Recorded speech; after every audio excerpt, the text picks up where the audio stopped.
Welcome back guys. इस video में हम पढ़ेंगे क्लास 9 साइंस एनसीईआरटी का चैप्टर 11 वर्क एंड एनर्जी। ये हमारा पार्ट 2 है। आज हम पार्ट 2 में पढ़ेंगे 11.1.3 work done by a constant force. मतलब जब हम कांस्टेंट फोर्स के साथ कोई काम करते हैं, है ना। अब यहाँ पे क्वेश्चन आता है, how is work define science. मतलब हम साइंस के अंदर जो वर्क है, जो काम है, उसको हम किस तरीके से डिफाइन करते हैं। तो हमने पार्ट 1 में पढ़ा था कि अगर हमें किसी भी वर्क को डिफाइन करना हो अकॉर्डिंग टू साइंस, तो उसके अंदर हम किसी ऑब्जेक्ट के ऊपर जब फोर्स लगा रहे हैं, जब वहाँ पे फोर्स एक्ट हो रही है और उस वाले ऑब्जेक्ट का जो डिस्प्लेसमेंट है वो चेंज हो रहा है, तो हम कह सकते हैं कि वहाँ पे वर्क हो रहा है। फॉर एग्जाम्पल, जैसे कि मान लो आप यहाँ पे खड़े हो और आपने यहाँ पे एक बॉल को किक मारा, तो आपने क्या करा, उस बॉल को किक किया, मतलब उसके ऊपर फोर्स लगाई और वाली जो बॉल है वो भी आगे को जाएगी। तो जब वो बॉल आगे जाएगी तो उसका जो डिस्प्लेसमेंट है, मतलब जो उसकी डिस्टेंस है, उसने डिस्टेंस ट्रैवल करेगी। मान लो यहाँ पर थी, फिर वो यहाँ पे आ गई, तो उसने यहाँ पे क्या करा, अपनी जगह को चेंज करा। तो यहाँ पे उसने क्या करा, डिस्प्लेसमेंट किया। तो यहाँ पे फोर्स भी हो गया और यहाँ पे डिस्प्लेसमेंट भी हो गया, तो ये दोनों चीजें हो गई। तो हम यहाँ पे कह सकते हैं कि साइंस के अकॉर्डिंग यहाँ पे वर्क हुआ। टू अंडरस्टैंड दिस, इसको और अच्छी तरीके से समझने के लिए we shall first consider the case when the force is acting in the direction और डिस्प्लेसमेंट। अब यहाँ पे हम क्या समझेंगे कि मान लो किसी ऑब्जेक्ट के ऊपर फोर्स भी इस साइड लग रही है। मतलब मान लो कोई ऑब्जेक्ट है बॉल, उसके ऊपर आपने फोर्स लगा रखी है, कहाँ पे, राइट साइड, और वो जो बॉल है वो भी यहाँ पे क्या चल रही है, राइट साइड चल रही है। तो फोर्स भी एक तरफ लग रही है और डिस्प्लेसमेंट भी एक ही तरफ हो रहा है। तो मान लो राइट साइड पे ही दोनों चीजें हो रही हैं, है ना, एक ही जगह पे जा रहे हैं दोनों। कंडीशन किस तरह की होगी, अब देखो, let a constant force F. अब हमने यहाँ पे किसी ऑब्जेक्ट है, उस वाली ऑब्जेक्ट की जो फोर्स है, अब उस वाले ऑब्जेक्ट के ऊपर यहाँ पे फोर्स लगा रहे हो और हमने उस वाली ऑब्जेक्ट की जो फोर्स है उसको हमने ले लिया एफ, ठीक है। Let the object be displaced through a distance S. और जो डिस्टेंस ट्रैवल कर रही है, मान लो जब बॉल यहाँ पे थी और फिर वो यहाँ पे आ गई, तो जिसने डिस्टेंस ट्रैवल किया इसको हमने ले लिया एस, और जो उसके ऊपर फोर्स लग रही है उसको हमने ले लिया एफ, ठीक है। Let W be the work done. अब मान लो यहाँ पे जो हमारा वर्क हम उसके ऊपर बॉल के ऊपर कर चुके हैं, हम बॉल के ऊपर फोर्स लगा चुके हैं और जो बॉल है वो अपने डिस्प्लेसमेंट चेंज कर चुकी है ना, वो डिस्प्लेसमेंट हो रही है। तो क्या हो गया, वहाँ पे वर्क हो गया, तो हम वर्क को लेंगे डब्ल्यू। तो यहाँ पे आपको इस वाले फॉर्मूले को रट लेना है, W is equal to F S. मतलब अगर हमें किसी भी ऑब्जेक्ट का निकालना है कि उस वाले ऑब्जेक्ट के ऊपर कितना वर्क हुआ, तो हम कौन सा फॉर्मूला यूज करेंगे, work done is equal to force multiply by displacement. मतलब जितनी फोर्स उसके ऊपर लग रही है और जितना डिस्टेंस वो कवर कर रही है ना, उसको मल्टीप्लाई करेंगे तो यहाँ पे हमारी निकल के क्या आ जाएगी, यहाँ पे हमारी वर्क निकल के आ जाएगी, ठीक है। आपको इसको बहुत अच्छी तरीके से याद करना है। इस वाले फॉर्मूले से हम काफी सारे न्यूमेरिकल्स भी करेंगे और ये वाला फॉर्मूला काफी चीजों में काम भी आएगा। We define work to be equal to the product of the force and displacement.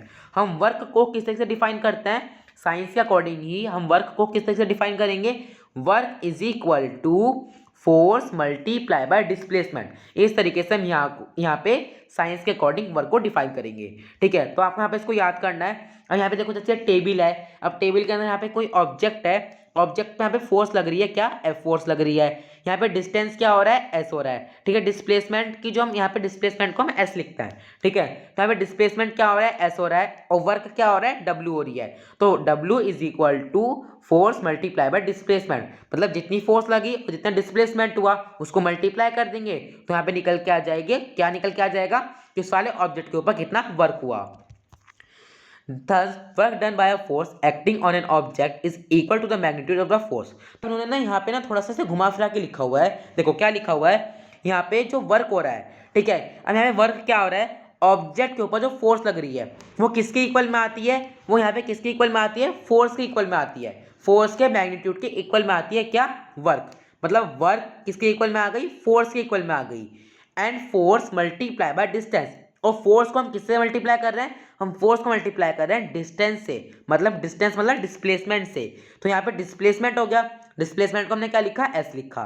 तो यहाँ पे ये चीज लिखी हुई है, जो यहाँ पे वर्क है वो इक्वल में है किसके, फोर्स के इक्वल में है, और फोर्स मल्टीप्लाई में किसका है, डिस्टेंस के। मतलब work is equal to, work equal में हो गया फोर्स के और फोर्स मल्टीप्लाई में हो गया डिस्प्लेसमेंट के, ठीक है। तो इस तरीके से यहाँ पे क्या निकल के आ जाएगा, वर्क निकल के आ जाएगा। अभी ये वाली लाइन ना बहुत इंपॉर्टेंट है, work has only magnitude and no direction. मतलब जो वर्क होता है ना, जो काम होता है, उसके पास सिर्फ मैग्नीट्यूड होता है, कोई भी डायरेक्शन नहीं होती, ठीक है। वर्क के पास जब मैग्नीट्यूड होता है, कोई भी डायरेक्शन नहीं होती। तो यहाँ पे ये 1-2 नंबर का एग्जाम में पूछा जा सकता है। In equation 11.1, if F is equal to 1 Newton and S is equal to 1 meter, then the work done by the force will be 1 Newton meter. अब देखो यहाँ पे क्या लिखा हुआ है, जो हमारी इक्वेशन 11.1 है उसके अंदर अगर हम फोर्स को लेते हैं 1 न्यूटन है ना, S को लेते हैं 1 मीटर, ठीक है, तो क्या होगा यहाँ पे जो वर्क है जो फोर्स के ऊपर लग रही है वो क्या हो जाएगी 1 न्यूटन मीटर। अब देखो यहाँ पे आपको एक चीज याद रखनी है, जो वर्क है उसकी यूनिट होती है NM मतलब न्यूटन मीटर या फिर जूल मतलब J, ठीक है। ये चीज़ बहुत ज़्यादा इंपॉर्टेंट है, अगर हमें ये वाली चीज़ नहीं याद रहेगी तो हमारा वहाँ पे 1-2 मार्क्स कट जाएगा, क्योंकि न्यूमेरिकल में जब हम लास्ट में आंसर लिखते हैं तो यहाँ पे हमारी यूनिट जो होती है ना NM या फिर J, इन्हें लगाना बहुत इंपॉर्टेंट होता है, इनके मार्क्स होते हैं, ठीक है। तो आपको ये चीज़ याद रखनी है, जो वर्क की यूनिट होती है वो क्या होती है न्यूटन मीटर NM या फिर जूल, ठीक है J। तो इस तरीके से आप यहाँ पे कोई भी यूनिट लिख सकते हो, दोनों ही ईजी है। तो यहाँ पे क्या दे रखा हुआ है, अगर यहाँ पे फॉर्मूला क्या है W is equal to F multiply S, अगर यहाँ पे जो F है वो क्या हो जाए 1 न्यूटन हो जाए और जो S है मतलब डिस्प्लेसमेंट जो है वो हो जाए 1 मीटर, तो यहाँ पे हमारी जो वर्क है जो हम किसी ऑब्जेक्ट के ऊपर वर्क कर रहे हैं वो कितना हो जाएगा 1 न्यूटन मीटर या फिर 1 जूल, ठीक है। Thus 1 J is the amount of work. तो यहाँ पे क्या हुआ, यहाँ पे जो आंसर है जब हमने 1 न्यूटन फोर्स लगा दी और डिस्प्लेसमेंट हमने 1 मीटर लगा दिया, तो यहाँ पे हमारा आंसर क्या आ जाएगा, यहाँ पे हमारा आंसर आ जाएगा 1 J मतलब 1 जूल या फिर आ जाएगा 1 न्यूटन मीटर, ठीक है। तो आपको यहाँ पे ये चीज़ याद रखनी है, इस तरीके से यहाँ पे हम कोई भी न्यूमेरिकल सॉल्व करेंगे। आगे यहाँ पे हमें एग्जाम्पल दे रखा है, इस वाले एग्जाम्पल को हम करेंगे तो हम यहाँ पे अच्छी तरीके से समझ जाएंगे। देखो ये वाला एग्जाम्पल है, एग्जाम्पल यहाँ पे एग्जाम्पल 11.2, इसके अंदर हम अच्छी तरीके से समझेंगे कि हम यहाँ पे वर्क के फॉर्मूले को किस तरीके से यूज कर सकते हैं, ठीक है। तो यहाँ पे ये चीज लिखी है, look at equation 11.1 carefully, what is the work done when the force on the object is 0। अब यहाँ पे कुछ क्वेश्चन पूछे हैं, अभी वाले क्वेश्चन इंपॉर्टेंट है, ये यहाँ पे एमसीक्यू फॉर्म में आ सकते हैं। देखो यहाँ पे क्या लिखा हुआ है, what is the work done, यहाँ पे जो काम है जो वर्क है वो क्या हो रहा है अगर हम फोर्स को 0 ले लें। अब मान लो यहाँ पे फॉर्मूला है W is equal to F multiply by S, ठीक है। अभी यहाँ पे क्या हमारा मेथड है, तो इसके अंदर अगर हम फोर्स को 0 ले लें तो क्या हो जाएगा is equal to 0 multiply S, तो यहाँ पे हमारा वर्क भी हो जाएगा 0। क्यों हो जाएगा 0, क्योंकि हम 0 से किसी भी चीज़ को मल्टीप्लाई करते हैं तो हमारा 0 ही आता है ना। और अगर हम यहाँ पे डिस्प्लेसमेंट मतलब S को 0 ले लें तो भी क्या आंसर आएगा 0, ठीक है, क्योंकि हमारा यहाँ पे क्या आता है आंसर हमेशा 0 आता है। तो इस तरीके से यहाँ पे आप इसको कर सकते हो, ठीक है। अगर आप चाहे वर्क को 0 ले लो है ना, चाहे फोर्स को 0 ले लो, चाहे फिर डिस्प्लेसमेंट को 0 ले लो, हमारा आंसर 0 आएगा, क्योंकि अगर हम 0 से किसी भी चीज़ को मल्टीप्लाई करते हैं तो वो हमेशा 0 ही रहती है। Refer to the conditions that are to be satisfied to say that the work is done. अब देखो यहाँ पे एग्जांपल 11.1 है, इसके अंदर ये चीज़ दे रखी है, यहाँ पे a force of 5 Newton is acting on an object. अब मान लो कोई ऑब्जेक्ट है, उसके ऊपर फोर्स कितनी लग रही है 5 न्यूटन लग रही है। The object is displaced through 2 metre. अब जो ऑब्जेक्ट है उसने अपनी जगह बदल दी, कितनी मतलब उसने कितना डिस्टेंस अपना बदल दिया 2 मीटर, मतलब वो यहाँ पे था और वो यहाँ पे 2 मीटर आगे चला गया और वो यहाँ पे आ गया, तो उसने यहाँ पे 2 मीटर क्या हो गया उसका डिस्प्लेसमेंट हो गया। और ऑब्जेक्ट के ऊपर फोर्स कितनी लग रही है, फोर्स लग रही है 5 न्यूटन, ठीक है। If the force act on the object और थोड़ा displacement then work done is. अब देखो यहाँ पे क्या है, फॉर्मूला हमारा है work is equal to F multiply S। Force कितनी है 5 न्यूटन, S कितना है 2 मीटर, तो 5 newton multiply 2 metre is equal to 10 newton metre या फिर 10 जूल या फिर J लिख सकते हो आप यहाँ पे, ठीक है। आप इसको लिखना तो आपको इजी रहेगा, अगर आपको क्वेश्चन में दे रखा है न्यूटन और मीटर तो आपको ये याद भी रहेगी, वैसे दोनों ही ईजी है, ठीक है। आगे क्या दे रखा है, कंसिडर अनदर सिचुएशन। अब यहाँ पे एक और सिचुएशन आप सोचो, इसके अंदर क्या हो रहा है, force and displacement are in the same direction. अब यहाँ पे जो फोर्स है मतलब कोई ऑब्जेक्ट है उसके ऊपर जो फोर्स लग रही है वो भी यहाँ पे क्या लग रही है राइट साइड लग रही है, और जो डिस्प्लेसमेंट है मतलब जो अपनी जगह बदल रहा है वो भी कहाँ बदल रहा है, अपनी राइट साइड बदल रहा है ना, वो सेम डायरेक्शन में हो रहा है बिल्कुल। अब यहाँ पे एक बेबी है ना, कोई गर्ल है जो कि एक टॉय कार को, देखो यहाँ पे एक गर्ल है, यहाँ पे गर्ल है और एक टॉय कार को अपनी तरफ पुश कर रही है, क्या कर रही है अपनी तरफ पुश कर रही है। उसके बाद क्या लिखा हुआ है, पैरेलल टू द ग्राउंड, वो किसके पैरेलल में, a baby pulling a toy car, जो कार है वो पैरेलल में है किसके, ग्राउंड के। As shown in figure 11.4 the baby has exerted a force in the direction of displacement of the car.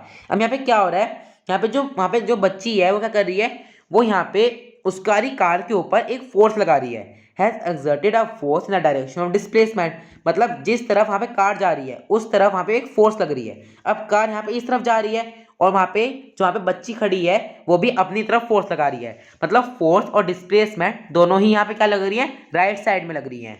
In this situation, इस वाली सिचुएशन के अंदर जो वर्क है वो किसके इक्वल में आ जाएगा, वो फोर्स और डिस्प्लेसमेंट के इक्वल में आ जाएगा। मतलब वर्क किसके इक्वल में आ जाएगा, फोर्स मल्टीप्लाई डिस्प्लेसमेंट के इक्वल में आ जाएगा। इस वाली सिचुएशन के अंदर जो यहाँ पे काम होगा उसको हम पॉजिटिव लेंगे। क्यों लेंगे पॉजिटिव, क्योंकि यहाँ पे फोर्स और डिस्प्लेसमेंट दोनों की दोनों बिल्कुल सेम डायरेक्शन में लग रही हैं, इसलिए हमने यहाँ पे वर्क को क्या लिया, पॉजिटिव लिया। ठीक है, ये चीज़ आपको याद रखनी है। जब फोर्स और डिस्प्लेसमेंट किसी एक ही डायरेक्शन में लगेगी तो उस वाली कंडीशन में हम वर्क को पॉजिटिव लेंगे। A situation in which an object is being displaced by the action of force and we identify one of the process F। अब मान लो यहाँ पे हमने एक सिचुएशन कंसीडर करी जिसके अंदर एक ऑब्जेक्ट है, ठीक है, वो डिस्प्लेस हो रहा है, वो अपनी जगह बदल रहा है by the action of forces and we identify one of the force F acting opposite to a direction of displacement S। That is the angle between the two directions is 180 degree. अब यहाँ पे एक object है जो कि क्या कर रहा है, अपनी पोजीशन बदल रहा है, वो यहाँ पे इस साइड जा रहा है, तो यहाँ पे इस साइड जाएगा। ये ऑब्जेक्ट है वो यहाँ पे इस साइड आएगा तो यहाँ पे आ जाएगा। पर यहाँ पे क्या हो रहा है, यहाँ पे जो फोर्स लग रही है, यहाँ पे जो फोर्स है वो इधर से आ रही है, मतलब यहाँ से कोई फोर्स आ रही है जो इस वाले ऑब्जेक्ट को यहाँ पे रोक रही है। तो क्या हो जाएगा, यहाँ पे क्या हो जाएगा, 180 डिग्री का एंगल बन जाएगा। ये यहाँ पे 180 डिग्री का एंगल बन जाएगा। हमने पढ़ा होगा कि जब यहाँ पे एक बिल्कुल स्ट्रेट लाइन बन जाती है तो उसको हम बोलते हैं 180 डिग्री, है ना। तो यहाँ पे ये चीज़ हो रही है, यहाँ पे जो डिस्प्लेसमेंट है और यहाँ पे जो फोर्स है उनकी जो डायरेक्शन है वो अपोजिट हो गई। डिस्प्लेसमेंट तो इस साइड को हो रहा है, मतलब राइट साइड हो रहा है, पर जो फोर्स लग रही है वो लेफ्ट साइड लग रही है। तो इसके अंदर यहाँ पे क्या हुआ, यहाँ पे अपोजिट होगी इनकी डायरेक्शन, और यहाँ पे एंगल कितने का बन जाएगा, 180 डिग्री का। इस वाली सिचुएशन के अंदर जो वर्क हो रहा है ना, जो work done by force F, जो फोर्स लग रही है उस वाले वर्क के ऊपर, उसको हम नेगेटिव लेंगे and denoted by the minus sign. कैसे, नेगेटिव कैसे होता है, माइनस साइन, और पॉजिटिव कैसे होता है, प्लस साइन। ठीक है, the work done by the force is F multiply minus S, मतलब कुछ इस तरीके से हम इसको लिखेंगे, एफ मल्टीप्लाई माइनस एस या फिर माइनस एफ मल्टीप्लाई एस। ठीक है, तो याद रखना है जब फोर्स और डिस्प्लेसमेंट एक ही डायरेक्शन में लगेंगी तो हम यहाँ पे क्या करेंगे, हम यहाँ पे वर्क को पॉजिटिव लेंगे। पर जब फोर्स और डिस्प्लेसमेंट यहाँ पे अपोजिट डायरेक्शन में लगेगी तो हम वहाँ पे वर्क को नेगेटिव लेंगे। It is clear from the above discussion that work done by a force can be either positive or negative. To understand this let us do the following activity. अब यहाँ पे एक्टिविटी करते हैं इस वाली चीज को समझने के लिए। Lift an object up, work is done by the force exerted by you on the object, the object move upward. अब हमें यहाँ पे एक ऑब्जेक्ट को ऊपर की तरफ उठाना है, वर्क होगा यहाँ पे, हम किसी भी ऑब्जेक्ट को ऊपर की तरफ उठाएंगे तो वहाँ पे एक फोर्स लगाएंगे, तो वहाँ पे क्या हुआ, वर्क हुआ। द ऑब्जेक्ट मूव अपवर्ड, अब जो ऑब्जेक्ट है वो ऊपर की तरफ जा रहा है, जब हम उसे ऊपर उठा रहे हैं, the force you exerted in it in the direction of displacement. ठीक है, तो यहाँ पे डिस्प्लेसमेंट तो हो रहा है, मान लो कोई बॉल है उसका डिस्प्लेसमेंट तो हो रहा है, वो ऊपर की साइड जा रही है। However, there is a force of gravity acting on the object, पर साथ ही साथ क्या हो रहा है, उसके ऊपर एक ग्रेविटेशनल फोर्स लग रही है। हमने चैप्टर नंबर 10 में पढ़ा था कि ग्रेविटेशनल फोर्स होती है जो सभी ऑब्जेक्ट को अपनी तरफ अट्रैक्ट करती है ना। तो यहाँ पे भी ऐसे ही हो रहा है, यहाँ पे एक बॉल है जो कि यहाँ पे जमीन के ऊपर पड़ी हुई है, आपने उसको ऊपर की तरफ उठाया तो क्या करा, जो लैंड थी, जो हमारी धरती थी, उसने उस वाली बॉल को अपनी तरफ खींचा, अपनी तरफ अट्रैक्ट किया, है ना। तो इसकी वजह से क्या हुआ, यहाँ पे जो डिस्प्लेसमेंट है और जो फोर्स है वो अपोजिट डायरेक्शन में आ गई, तो यहाँ पे जो वर्क है वो कैसे हो जाएगा, निगेटिव हो जाएगा। ठीक है, अब गिव रीजन, अब यहाँ पे रीजन दो। Work done is negative when the force act opposite to the direction of displacement. यहाँ पे जो वर्क है वो नेगेटिव इसलिए हुआ क्योंकि जो फोर्स थी वो यहाँ पे डिस्प्लेसमेंट के अपोजिट लग गई, मतलब डिस्प्लेसमेंट तो ऊपर की तरफ लग रहा था पर जो फोर्स है वो यहाँ पे नीचे की तरफ लग रही थी। ठीक है, वर्क डन इज पॉजिटिव, यहाँ पे जो वर्क है वो क्या हुआ, work done is positive when the force is in the direction of displacement. Work जब भी पॉजिटिव होगी जब डिस्प्लेसमेंट और फोर्स दोनों ही एक ही डायरेक्शन में लगेंगे। ठीक है, और यहाँ पे एग्जांपल 11.2 है, बहुत इंपॉर्टेंट एग्जांपल है। इस वाले एग्जांपल से आप इसको श्योरली अच्छी तरीके से समझ जाओगे।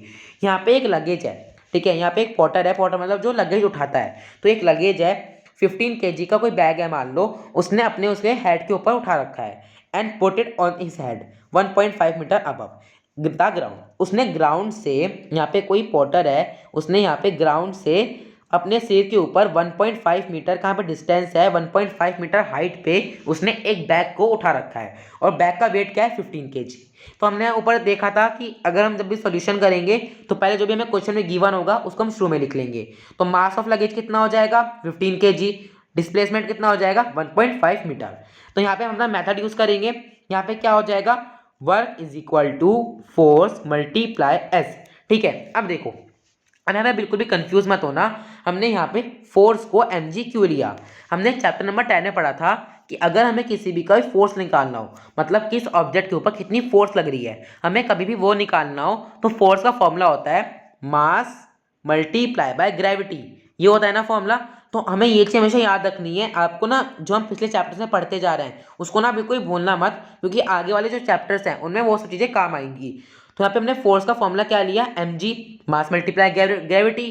तो मास कितना था फायर लगेज का 15 kg, और हमने चैप्टर नंबर 10 में पढ़ा था कि ग्रेविटी को हम लेते हैं 10 ms-2। ठीक है, हमें कभी भी आपको ग्रेविटी कहीं भी यूज होगी ना किसी भी न्यूमेरिकल में, तो उसको आप हमेशा यही लेना 10 ms-2। और मास कितना है लगेज का 15 kg।